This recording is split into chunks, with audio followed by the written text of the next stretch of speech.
Good morning, or whatever time it is, wherever you're at. Welcome back to my YouTube channel. My name is David Windsor. For those of you that don't know, I'm a general contractor here in the beautiful town of Park City, Utah, where we have accumulated $15 million worth of work in the first 18 months in being business as a residential general contractor here in the beautiful luxurious ski town of Park City, Utah. My purpose of this YouTube channel is to just share and document some of the things we got going on and give you little bits of piece of information that we are implementing and doing within our company, and hopefully it helps you along the way in your construction journey. That being said, don't forget to go over to davidwindsor.com, get your free downloadable templates. All I ask in exchange is you like, subscribe, and share this YouTube channel with one of your friends today. Leave a comment below as well. Let me know some questions you have, some things you do in your construction company, and how we can grow this industry together. That being said, on that particular subject, this video is about one of the comments that I received on YouTube, and it was a great question. I want to address the question, as simply said. So the individual asked, at what point is calling too much too much? At what point are you calling too much to someone that needs to come back and show up on your job site? And the simple answer to that, it's a great question. The simple answer to that is there's no such thing as calling someone too much. If someone has to come back to your job site and finish a job, finish a task that's not completed, or they're supposed to come start, they are supposed to be there and do their job, and therefore it is not ever overstepping your bounds by calling them, quote, too much. I had a great mentor back in the day, and this person said, you got to be pleasantly persistent. And you call and you call and you call and you call, you text, you call, and you don't stop until they pick up the phone. And then when they pick up the phone, you're as pleasant as you can be. You're not going to be like, hey man, I've been trying to call you 7 times. Where you been at?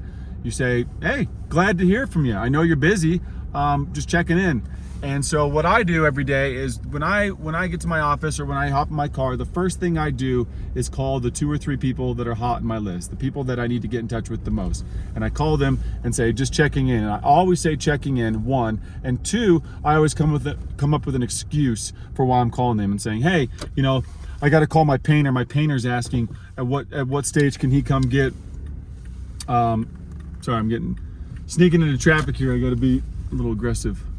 So, you know, there's nothing wrong with saying, like, hey, I'm calling my painter's trying to schedule his stuff. And so I'm just curious, when are you going to be finished with the drywall? Because my painter's about 3 or 4 weeks out. So I just got to let him know, you know, when you're going to be done. That's a great way of saying, hey, I'm trying to help my painter. I'm trying to get, you know, just be a kind person. I'm not harping on you about your particular schedule. And sometimes I say, I don't even really care. I'm just questioning. I'm just curious. When are you going to be here? Blah, blah, blah. Those are great ways to kind of diffuse the tension of this individual not calling you back. Another thing that I do is, so right away I call the person in the morning, and this is especially for individuals that aren't answering the phone. I call them in the morning, I leave them a message, and I say, hey John, you know, this is David checking in on that concrete. Just want to make sure that we're still on schedule for next Tuesday. Haven't heard from you in a bit. I'll try you again after lunch. So you let them know on the voicemail, I'm not giving up. I'm not stopping. I'm going to call you again after lunch. I'm going to try you again after lunch. I then follow up with a text message after saying, just left you a voicemail, just checking in on the schedule on Tuesday. Please get back to me. And so now you've texted them, you've touched them twice in the last, you know, couple minutes of your early morning. And then I follow up on after lunch. I call them just like I said I was. Hey John, just checking in, haven't heard from you, blah, blah, blah. If I don't hear from you later, I'll give you a shout back later, first thing tomorrow morning. So you let them know, I'm not giving up. I'm calling you again tomorrow. I'm gonna be pleasantly persistent. I'm gonna be polite as shit, and I'm gonna annoy the shit out of you. You cannot be afraid to annoy people. You cannot be afraid to feel like you're a nuisance on someone. And the odds are you will be a nuisance. The odds are this person's gonna be annoyed as shit by you calling them all the time. That's okay. You should be annoying. You should be, you know, these people have a job to do, and their job is to answer your phone call and come to your job site and finish your job. That is their job. And, you know, they're going to say, that's not my job. My job's to run a business. My job's to plumb the house. My job, yeah. But the only reason you're plumbing the house is because I hired you to do it. The only reason you have certain amount of work on specific jobs and you're making a certain amount of income is because either homeowners or general contractors are hiring you. So it is your responsibility to answer the phone calls of those individuals. So it is their job to answer your phone calls. So calling someone too much is there's no such thing. And I'll call someone, and It's very rare that I can't get a hold of someone because I'm such an obnoxious little shit when it comes to this. This is a great tactic to get ahead, and this is a great opportunity to be the loudest in the room. And if you're the loudest in the room, you know, you're polite, you're doing, you know, you're just doing your job and you're doing it, you know, in a kind fashion, there's nothing wrong with calling someone over and over and over. And if you're the individual that's like, oh, I don't want to bother them, I don't want to, you know, get in their way. I've called them twice already. They didn't answer. I sent them an email. I haven't heard back.